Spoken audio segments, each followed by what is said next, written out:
Good evening and welcome. Tonight we are going to be reading out of my Art That Changed the World book again. I love this book. As some of you know, if you've seen my other videos with this book, I love art.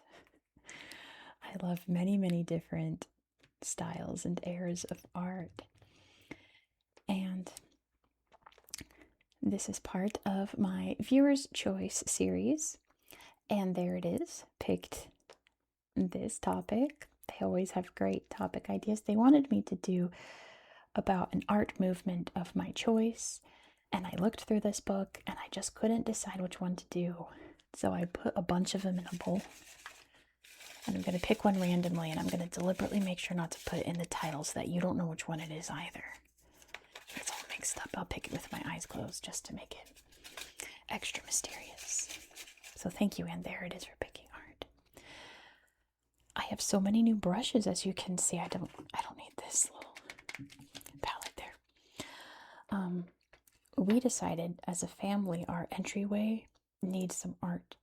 And we've been looking at thrift stores trying to find some art pieces, and we got nothing. So we thought we'd just make our own. So we went to Dollar Tree to buy some new brushes. These are Dollar Tree brushes. We got some sponges too. So we got some blank canvases there, and we found these cool pre-printed canvases with classic art. And I'll show you the one I'm working on. Look at this. Now I'm not doing an exact replica. I'm doing my own spin. But this is what I got so far. It's the Wave by Hokusai. There's the original. So I'm getting creative with the ocean spray. I'm going to add more spray down here. I gotta figure out how to do the boats. See the boats? So I painted the white background, which you can't really tell. But I'm really kind of proud of it. I have to fix up this area a bit. I'm trying to make it look more like a real wave and not like Hokusai's very pronounced art style. I'm trying to make it mine, you know. So that's what I've been working on. I'm really proud of it. I'm really proud of the fact that my sister picked out the paint colors to use and she only bought one blue.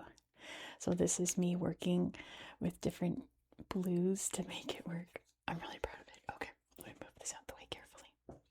But we got a bunch of these little prints for $1.25 of the classic, the Masters. But anyway, that's our project. So we bought a bunch of new brushes and paints and stuff. I thought I'd try to use these to brush some of the paintings. Let me get one of these big chunky brushes. Here we go. This one I'll do. Careful, careful. I don't want to ruin the bristles. And let's see, out of this one, let's try to get this big one. Oops. Enjoy the crinkles. There we go. I got it. There we go. All right. We'll use these two. Let's use this one to examine the art. All right. The moment has come. Let's figure out which art movement we're going to talk about. Close my eyes.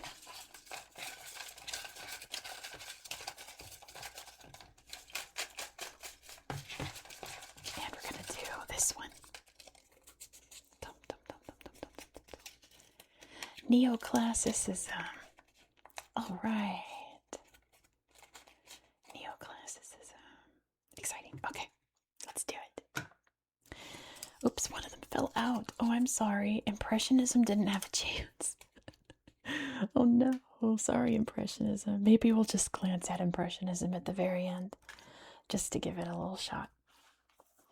All right, art that changed the world. Neoclassicism.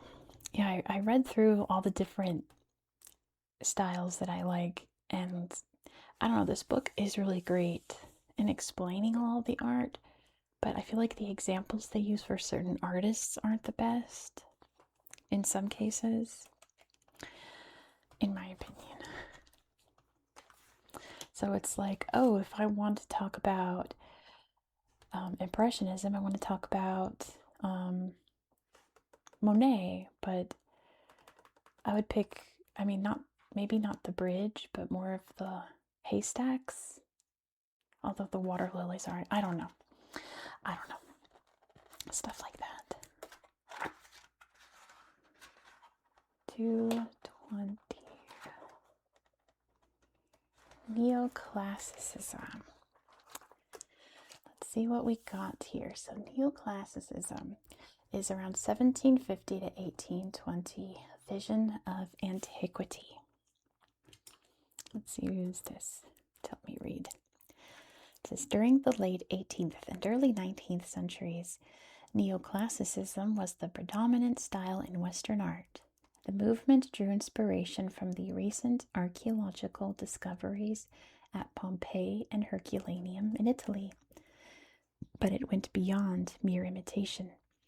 Some neoclassical painters attempted to recapture the moral and spiritual values of Greece and Rome, while others tried to bring life the words and deeds of their poets and heroes. There had been earlier classical revivals, of course, but in this instance, there is a far greater emphasis on historical accuracy. At first glance, for example, Valenciennes, the ancient town of Agrigentum, which is here, may appear reminiscent of one of Claude's nostalgic ideals, but the artist aimed to depict a specific ancient custom and to highlight the main surviving structure at Agrigentum, now Agrigento, I think, the Temple of Concord in the middle distance. Let's take a look. Ancient town of Agrigentum by Pierre-Henri de Valenciennes, 1787, located in the Louvre. Valenciennes visited many archaeological sites in Italy and was particularly impressed with the Greek remains that he found in Sicily. Here he illustrates the ancient local custom of sending out slaves to greet visitors on their approach to the city, right here. It's really pretty. I like all of the nature in the background, with all of the ruins in the foreground, which is kind of weird. Like, isn't this supposed to be set back in the day? Because they've got the slaves greeting people. So this wouldn't be in ruins. It's probably in ruins when he painted it, but I bet it didn't look like that at the time when slaves were out greeting visitors. But oh well. Who am I to judge? Context, changing with the times. The development of neoclassicism was affected by a much broader movement, the Enlightenment, which helped to shape European culture during the course of the 18th century.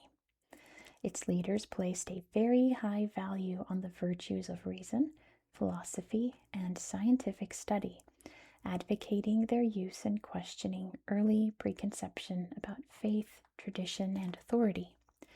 The neoclassical style, with its emphasis on order and clarity, was fully in tune with this outlook.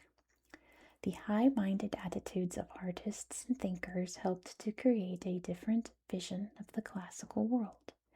The nymphs and cupids of Rococo art were replaced with serious themes from ancient history, and painters took pains to make these look as authentic as possible.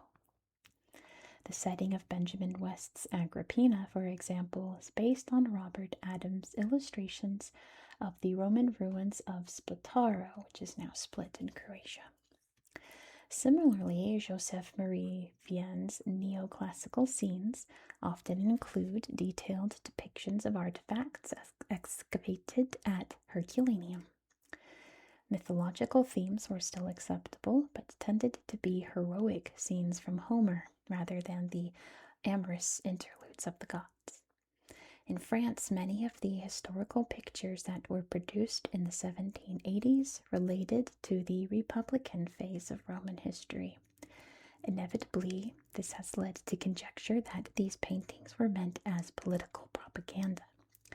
This is understandable given Jacques-Louis David's subsequent close involvement with the revolutionary government. He was a member of the National Convention and voted for the death of Louis XVI. No way, I didn't know that. But it remains debatable.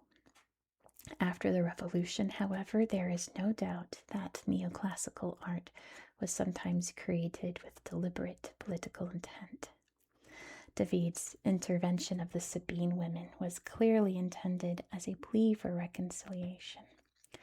Similarly, Pierre Narcisse Guérin's return to Marcus Sextus was meant to reflect the plight of the émigrés, although this episode of Roman history was actually an invention of the artist. The neoclassical style could also be applied unequivocally to contemporary events, as in David's Oath of the Tennis Court. The trend continued into the reign of Napoleon, who commissioned numerous artworks to glorify his achievements, admiring the stirring and passionate qualities of the style. Naturally, though, the focus of neoclassicism shifted at this point. Instead of portraying the virtues of Republican Rome, artists were now expected to select themes relating to imperial Rome, with the emphasis on its power and grandeur. Revolutionary mood. It looks like winged victory here, leading some soldiers. It says the Marseillaise was both the national anthem and the rallying call of the French Revolution. This sculpture of the same name adorns the Arc de Triomphe, the imperial arch commissioned by Napoleon in Paris, depicting the departure of volunteers for the French Revolutionary Wars in 1792. It's literally the Marseillaise. It's amazing. There they go. Let's see the timeline of this period here. It says Revolution and Empire. 1738, excavations begin at the site of Herculaneum in Italy. Finds are put on show at a nearby museum. 1748, the buried ruins of Pompeii are rediscovered. Major archaeological excavations take place in the 1760s. There's actually one going on right now. It's pretty cool. In 1768, the Royal Academy is founded in London with Joshua Reynolds as its first president. 1776, the Declaration of Independence is issued by American revolutionaries, formalizing the war against Britain. 1789, in Paris, rebels storm the Bastille, a hated symbol of royal power. Further violence erupts as the French Revolution gathers momentum. I wonder what they'll do for the 250th anniversary of the Bastille in 12 years. 1793, Louis XVI is executed in January. By the fall, the country has descended into the Terror, a bloodthirsty period when more than 20,000 French citizens are guillotined. In 1804, Napoleon is crowned emperor by Pope Pius VII in Paris. And in 1814, at the Congress of Vienna, politicians revised the map of Europe as the Napoleonic era nears its end. So that's what's going on in the world during these paintings that we'll see. Rediscovering the past. The classical remains at Rome had long been recognized as one of the foundations of Western culture. The city had been the highlight of the Grand Tour since the 17th century, and the French had been rewarding their most promising young artists with the Prix de Rome since 1666. However, the discoveries at Herculaneum and Pompeii in the 1700s aroused fresh interest and were made all the more tantalizing because images of them were carefully controlled. The only official illustrations published by the Academia Ercolonese had a limited circulation, and sketching at the site was prohibited. The archaeological discoveries coincided with influential publications in the 1750s. In addition to Winckelmann's books, there was Robert Wood's analysis of the ruins at Palmyra and Baalbek in modern-day Syria and Lebanon, and the Comte de Caylus' exhaustive 7-volume study of antiquities from Greece, Rome, and Egypt. These inspired the first major neoclassical paintings in the early 1700s. So let's see the influences. Rome was the immediate source for many aspects of neoclassicism. Winckelmann worked there as librarian to Cardinal Albani, the wealthy patron who commissioned Mung to paint his Parnassus. Visitors to the city would invariably take home examples of Piranesi's engravings as souvenirs of their tour, while his friend Robert Adam frequently incorporated details from the prints into his own designs. So, watercolor cakes. Watercolor cakes were a convenient means of storing and using paint. In 1781, William and Thomas Reeves won the Silver Palette of the Society of Arts for devising the process. Early examples were hard and had to be graded. So here's a paint box by William Reeves and John Inwood, who were art suppliers with a shop in London that specialized in superfine cake colors. Giovanni Battista Piranesi found success with his influential series of vedute, or views of Rome. He used an exaggerated sense of scale to make the ruins appear even grander than they actually were. And here's his work, View of the Colosseum. The Roman landmarks appears gigantic with its tiny figures in dramatic perspective. Robert Adams' architecture and interior design spread the taste for neoclassicism in the US and UK. Much of his inspiration came from a close study of Diocletian's palace at Spilatro, Split in modern-day Croatia, one of the last great surviving Roman monuments. So this is Sion House, renovated between 1762 and 69 by Adam. Contains a copy of the Dying Gaul, one of the most celebrated statues of antiquity. This is in London. It does look like an ancient Roman building, but obviously not ruined. Johann Joachim Winckelmann, a German archaeologist and art historian, excavated a huge influence on Manx and his circle through his study of ancient art, reflections on the painting and sculpture of the Greeks. This is Portrait of the Author, 1750s, German school, surrounded by the classical remains that inspired his writings. So here's the turning point section. The first major work in this era, The Cupid Cellar by Joseph Marie Vien. In 1763, this is located at the Chateau de Fontainebleau in France. Oh, she's selling cupids. It's literally, that's cute. It says, this is a landmark painting in neoclassical art. It is one of the first examples to take direct inspiration from the recent archaeological discoveries. It is based on a wall painting found near the Roman town of Herculaneum. Vien used the only available visual source, an illustration published by the Academia Herculanense, but he modified it considerably, adding a more detailed setting with suitably classical trappings. Even so, the slightness of the theme and the prettiness of the figures still have Rococo overtones. Vien exhibited the painting in Paris in 1763, just a year before Jacques-Louis David enrolled in private classes with him. So yeah, she's literally got a basket of cupids. She's like, would you like a blue-winged one? We have red wings and white wings. French colors there, revolutionary colors, 1763, so it's before the revolution, like way before. Interesting. And she's wearing blue. She's wearing some red, blue, and white. Some more revolutionary colors there. The center here of the incense burner. And you can see the Greek influence in this big gold, I guess a pot or something. A container, an amphorae, I think that's the word I'm looking for. You can see the walled like columns there, built against the stone wall. So you have very much the structure of the buildings back at that time in Herculaneum. Here's a biography of Joseph Marie Vien. He was born in Montpellier, France on June 18, 1716. He died in Paris on March 27, 1809. Vien was a pioneer of the neoclassical style in France and an influential teacher, with David among his pupils. He won the Prix de Rome in 1743 and spent 6 years in Italy. There, Wien was fascinated with Winckelmann's ideas and archaeological discoveries.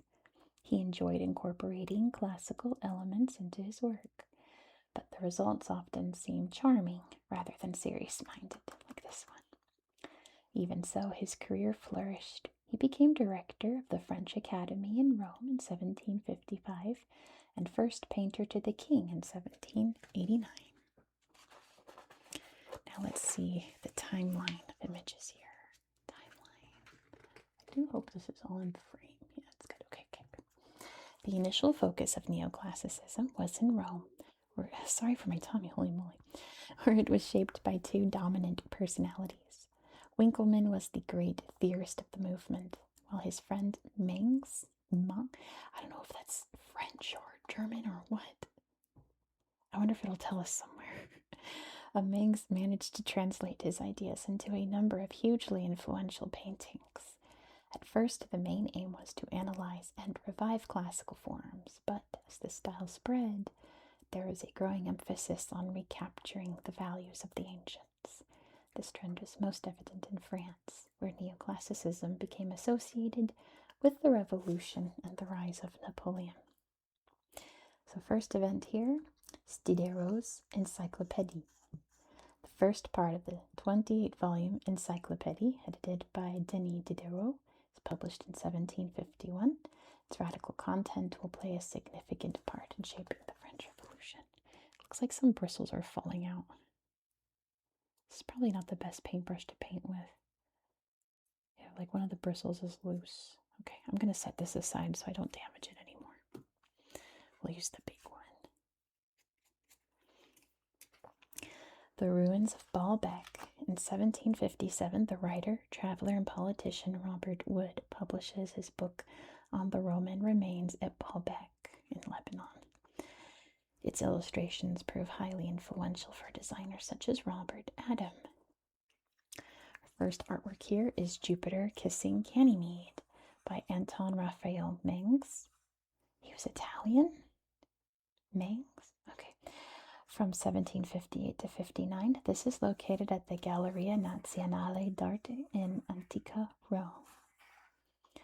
Mengs painted this pastiche of the Herculaneum frescoes as a private joke, hoping to fool his friend Winckelmann, who did indeed believe it to be authentic Roman work. Wow. Mengs deliberately chose a theme that would appeal to Winckelmann's homosexual interests. Gotti. So yeah, there's Jupiter and Ganymede kissing his moon there. This doesn't look Pompeian at all to me. Maybe Jupiter here, but not this. I guess there were random naked people on some of the walls in Pompeii, but if I saw this and was told this was on a wall in Pompeii, I'd be like, are you sure, Pompeii? Are you sure? It wouldn't fool me. Haha, Mengs. Mengs in Spain. Let's go Spain. In 1761, Mengs travels to Madrid, where he takes up the post of court painter to Charles III. He will not return to Rome until 1769. Our next painting is The Death of Lucretia by Gavin Hamilton, painted between 1763 to 67. This is located at the Yale Center for British Art in New Haven, Connecticut. Also known as the Oath of Brutus, this is a scene from early Roman history. The virtuous Lucretia takes her own life after being R-worded, while on the right her friends vow to avenge her. This picture may have influenced David's oath theme in the Oath of the Horatii. You can see the sword sticking up.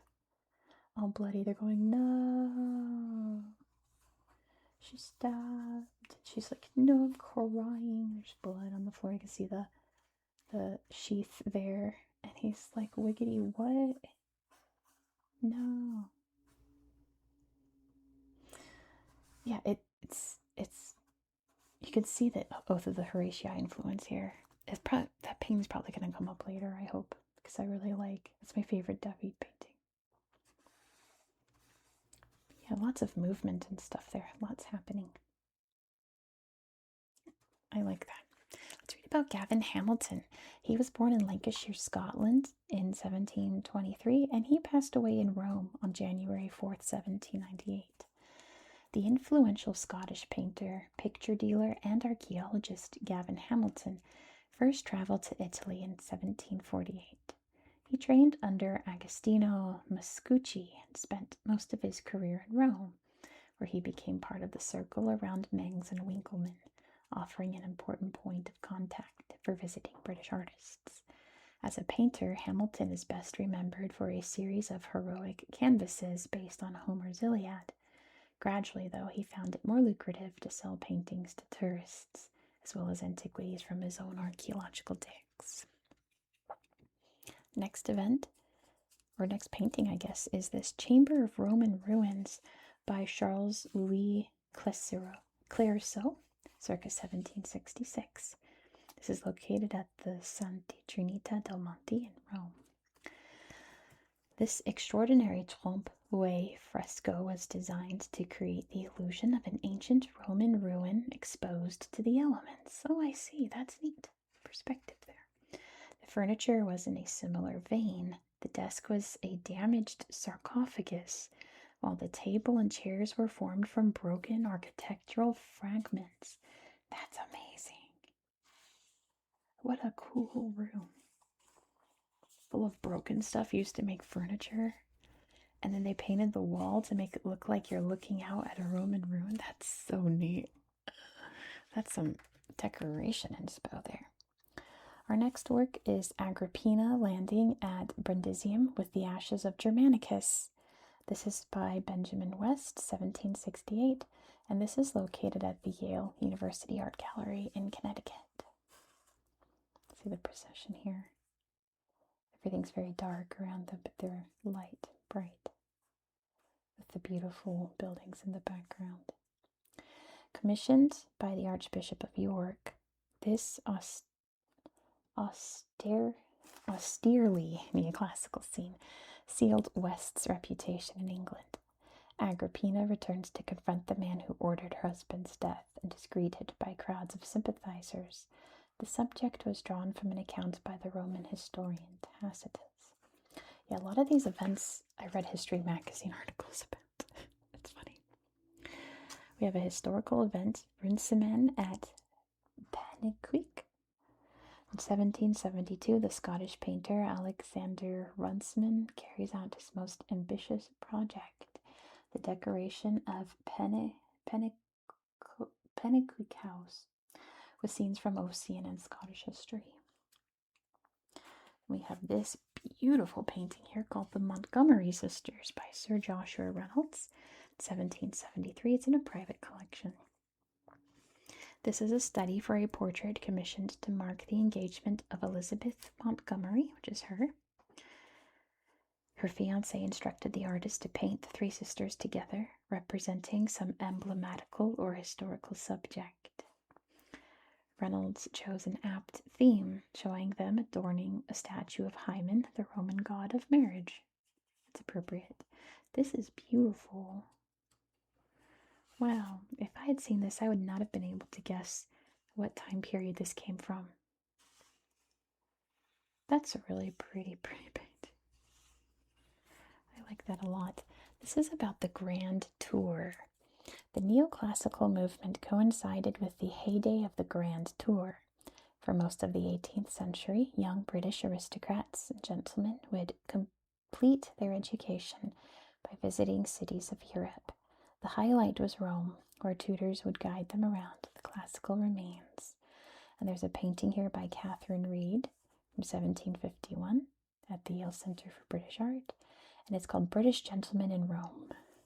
It's these dudes exploring Rome on their grand tour. What's next? American Revolutionary War on April 19th, 1775. British and American forces clash at the battles of Lexington and Concord. These skirmishes mark the start of the Revolutionary War, a conflict that will be formalized in the following year with the Declaration of Independence. Next art piece is The Artist in the Character of Design by Angelica Kaufman, circa 1782. This is at the Kenwood House in London. Kaufman combined the decorative charm of the Rococo style with the lyrical trappings of classical art. In this allegorical self-portrait, she emphasizes her achievement as an independent female artist, fired with inspiration from the muse of poetry. Yeah, it looks like they're very good friends, right? I don't know much about Angelica Kaufman, but that's the vibe I'm getting from this. Kind of the same vibe as this, if you know what I mean. The Death of Priam by Jean-Baptiste Renaud, 1785. This is at the Musée de Picardie in Amiens, France. The theme of regicide may seem potentially charged in a work painted just before the French Revolution. But ironically, this was a royal commission.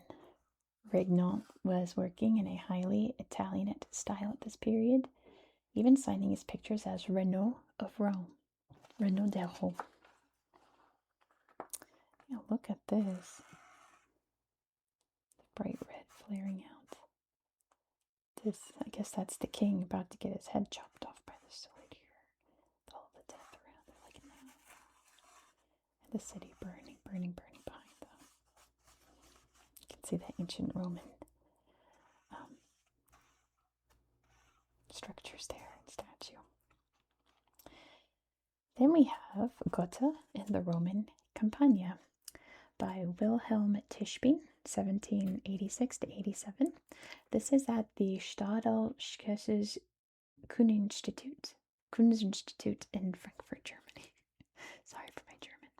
This portrait of the celebrated German writer Johann Wolfgang von Goethe underlines his fascination with the classical world. The carved relief beside him relates to Iphigenia in Tauris, a tragedy by Euripides that Goethe had reworked several times, most recently in verse. I don't know that story, so I'm not quite sure what I'm looking at. He's got his leg out, leg exposed. Everything else is covered up, even his head in this giant hat. Interesting. Anyway, Stubbs and the Turf Review. In 1790, George Stubbs became involved in the Turf Review, an illustrated history of horse racing since 1750. He produces several portraits of racehorses for this project. Our next is Lady Hamilton as a Bacchante by Elizabeth Vigée-Lebrun, circa 1791. This is at the Walker Art Gallery in Liverpool, in the UK. The inclusion of Mount Vesuvius in the background confirms that this portrait was painted in Naples, where Emma Hamilton, famous as Lord Nelson's mistress, lived for several years after her marriage in 1791. She's pictured in the guise of a Bacchante, one of the wild female followers of the wine god Bacchus. I think we looked at this last time I read this book for Viewer's Choice, because I love Elizabeth Vigée-Lebrun. We'll talk more about her in tomorrow's video. A little bit. But yeah, there's Mount Vesuvius erupting and she's dancing, having a great time. There's a box here about Elizabeth Vigée-Lebrun. Born in Paris on April 16, 1755, she passed in Paris on March 30th, 1862. Before the French Revolution, Vigée-Lebrun enjoyed an outstanding career as a society portraitist. She was a favorite of Queen Marie Antoinette, painting her on numerous occasions. In 1789, these royal associations placed her in danger, so she fled France. Her services remained in high demand, however, and she worked successfully in Italy, Russia, and England, returning to France only in her later years. Next, we have Thorvaldsen in Rome. After winning a scholarship from the Copenhagen Academy to study in Italy, the sculptor Bertel Thorvaldsen arrives in Rome on March 8, 1797. He subsequently describes this date as his Roman birthday. Thorvaldsen will spend much of his career in the city. And then we have this painting, The Return of Marcus Sextus, by Pierre Narcisse Guérin, between 1797 to 99. This is at the Louvre in Paris. Marcus Sextus returns from exile to find his wife unalived. Critics thought the painting had counter-revolutionary overtones, since it coincided with the return of the exiled royalists to France, but Guérin's actual intentions are unclear. Everything's all draped. He looks very solemn, staring straight ahead. Wow. Arms folded. Body language is just over the top. Interesting. Wedgwood and Flaxman. The taste for the neoclassical style was reflected in a range of media. Book illustrations by John Flaxman proved influential, emphasizing the purity and simplicity of classical art. His inspiration came from Greek vase painting, and in this same field, his own designs were much admired. Early in his career, Flaxman worked for the potter Josiah Wedgwood, creating a series of ceramic medallions and plaques for his wares. Yeah, Wedgwood designs are so pretty. And this is really pretty blue. This is the Apotheosis of Virgil by John Flaxman, circa 1776. All right, next event, David and Madame Récamier. In 1800, David is working on his portrait of Madame Récamier, which I think is this, though a dispute soon arises. His pupil Ingres assists him, adding a Grecian lamp to the composition. Here it is, Portrait of Madame Récamier by François Gérard. What? I thought it said David. Oh, well, this is at the Musée Carnavalet in Paris. One of David's favorite pupils, Gérard developed a softer, more graceful version of his master's style. The original commission for this portrait had gone to David, but the sitter disliked the results, so the job was passed to Gérard. Interesting. It looks like she's wearing like a Josephine dress, which would have been very big at the time. And the ancient Greek background there is really pretty. Then we have the Ossian Receiving Dead Warriors into Valhalla by Henri Girardet between 1800 to 02. This is at the Château de Malmaison in Rueil-Malmaison, France. When renovating his home at Malmaison, Napoleon commissioned a pair of paintings to commemorate his favorite book, a collection of epic verse by a Celtic bard called Ossian. These poems were later discovered to be fraudulent, but at this time, Ossian was regarded as the northern equivalent of Homer, creating a more local version of the ancient world. Look at this. This is so cool. There's so much happening.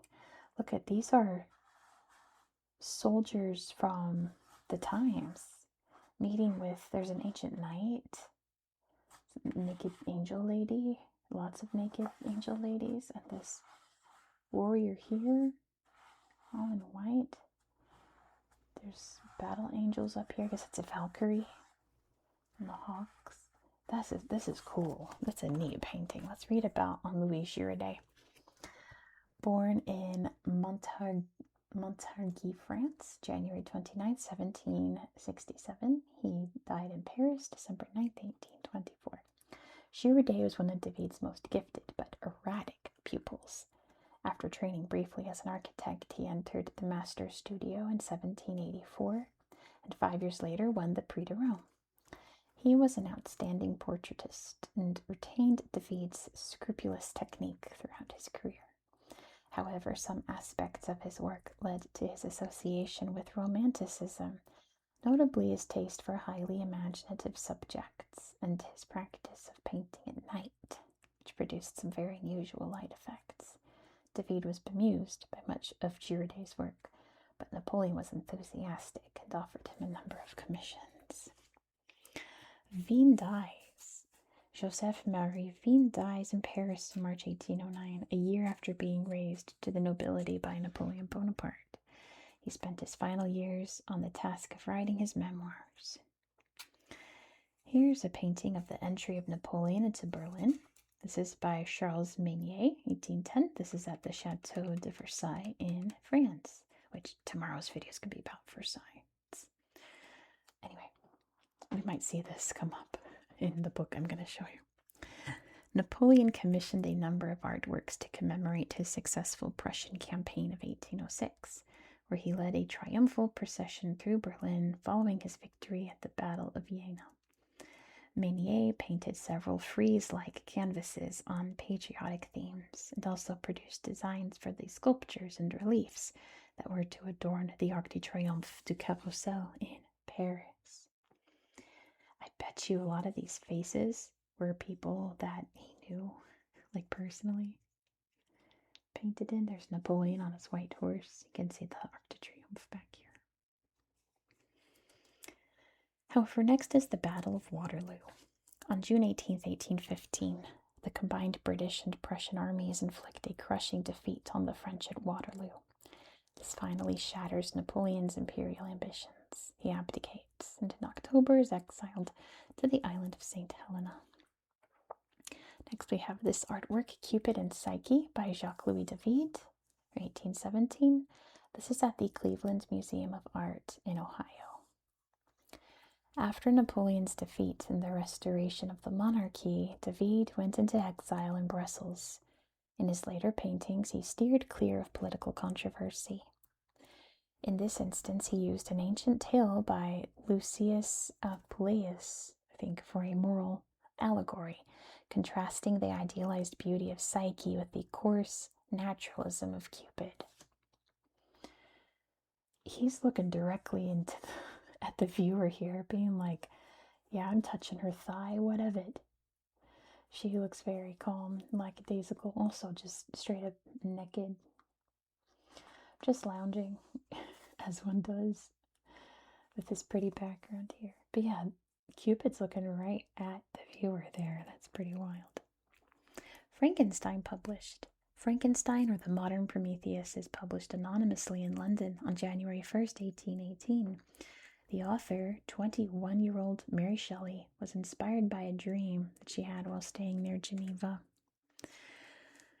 I had to read Frankenstein twice in high school for 2 different classes, and I didn't like it the first time. I didn't like it even more the second time. But not realizing that it was written by a 21-year-old girl based on a dare. It was a challenge among her friends and her husband to write a scary story, and she just whipped out Frankenstein. I can appreciate it so much more. Because in today's standards, the book's kind of meh because we're so used to that genre of just spooky, weird. And we all know Frankenstein, the monster at least, right? So yeah, actually reading the book, I was very underwhelmed, but knowing the context really puts it into perspective.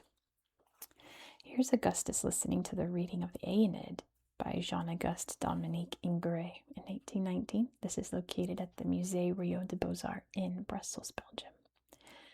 Early in his career, Ingres opted for an austere version of the neoclassical style. He based this on his superb draftsmanship, commenting that a thing well drawn is always adequately painted.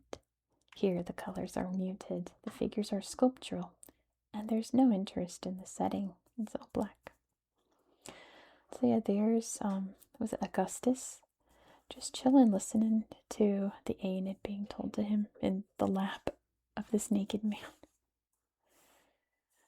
She was maybe his mother or wife listens on. Interesting. My cat's at the door with his toy asking me to come out and play with him. I'm sorry, kitty. I'm almost done. I'll go play in a second. Let's read about the Empire style. The brand of neoclassicism that prevailed in the Napoleonic era was not confined to painting, but also affected the applied arts. Furniture and other objects incorporated decorative details from ancient Greece, Rome, and Egypt.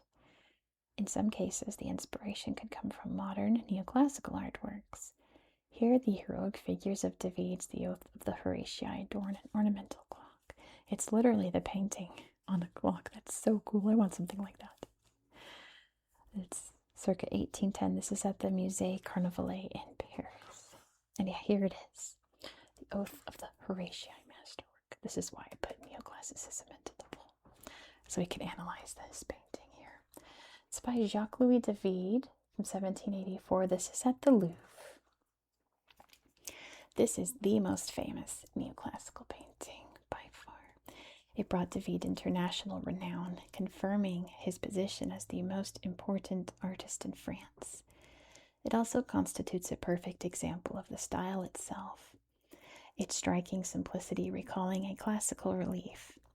In a single breathtaking image, the artist has represented some of the noblest human qualities: courage, self-sacrifice, patriotism, strength in adversity, and conveyed them to the viewer in a clear but dramatic fashion. The painting depicts an incident from Rome's early history. The city is at war with its neighbor, Alba, and the dispute is to be settled by a fight to the death between the 3 Horatii brothers of Rome and the 3 Curiatii brothers of Alba. Tragically, these families have ties of marriage and betrothal, so that, before a single blow is struck, each of the women knows that she will lose a husband or a brother. David probably drew his initial inspiration from Horace, a play by Pierre Corneille, although this particular incident does not feature in the text. He traveled to Rome to put himself in the right frame of mind to tackle the classical theme, and exhibited the picture there first. In July 1785, it was given a rapturous reception, and again when it was displayed in Paris later in the year. Because it was completed just a few years before the French Revolution, the picture is often seen as a symbolic call to arms for the French nation. But there's nothing to suggest that this was the artist's intention. Yeah, this painting is a lot. I'm pretty sure I wrote a paper about this in my arts and humanities class in college. I'm pretty sure, because I remember I just gotten a kitten not long after that. His name was Jack, but I started calling him Jacques-Louis David because I'd been working on a paper about this painting. So in the foreground, you have 1, 2, 3 arches and 3 different scenes in each one. We have the women and children sobbing over here, knowing that they're going to lose a loved one. We have this guy who's holding out the swords, probably the father of the brothers, probably. And here's the swords, and the 3 of them eagerly reaching, grasping each other in brotherhood, ready to go fight to the death, ready to grab their swords. Each very determined. It's so neat in that like you can just tell what's happening. Like, you know they're going to fight. You know that they're already grieving a loss. They don't want this to happen at all, but no, it's inevitable. They're putting on a brave face. Like, there's so much going on. It's such a great painting. And of course, all of the details and the muscles and their arms and legs and the colors. You know, the guy holding the swords is wearing bright red to show bloodshed is inevitable, you know. It's all very well done. Pretty sure I looked at this at the Louvre too, because I think I remember being like, man, even the details in the hand right there is really great. It's a good one. I love Jacques-Louis David, but I think that's the end. We go into the 19th century. Yeah, that's definitely why I picked this category, so I could talk about the Horatii. But thank you so much for watching. Let's look at some. We're almost there. That's on plein air. Post-Impressionism. Let's look at the Impressionists, since I accidentally dropped that one. Oh no, that was Impressionism in plein air. I remember seeing. No, I didn't see this painting. I went to the Moulin de la Galette in France, and I was like, holy snap, it looked just like that. It was so cool. Anyway, thank you so much for watching. If you enjoyed this style of content, please consider subscribing. It's a great Monet. And yeah, thank you too, and there it is, for requesting this topic. This was fun. My sister and I are playing Animal Crossing, and she got this painting. And she was like, what is this? So I took out this book and showed her. It's the Folie Bergère by Manet. And she was like, okay, but what's going on? And I'm like, it's the bartender lady. But there's a mirror behind her. You can see the reflection in the back. And then the whole crowd of people that she's serving doesn't look very excited about it. We went over the details. It was fun. I love decals, ballerinas. And then, of course, the water lily pond. Which, one of our little paintings, we got the water lily pond. I showed my brother-in-law the options. He was like, I'm not doing this one. I'm like, well, you don't have to do all the... We're not doing it with watercolor, we're doing it with acrylic, so it's not going to look like this. And he's like, no, I'm not doing that one. It's too hard. He picked Starry Night. I forgot to dab. I meant to use this. Let's look back at Chocolat de Vide. Listen to that squeak. I don't know if that's relaxing. Putting that away. But thank you so much for watching. Have a good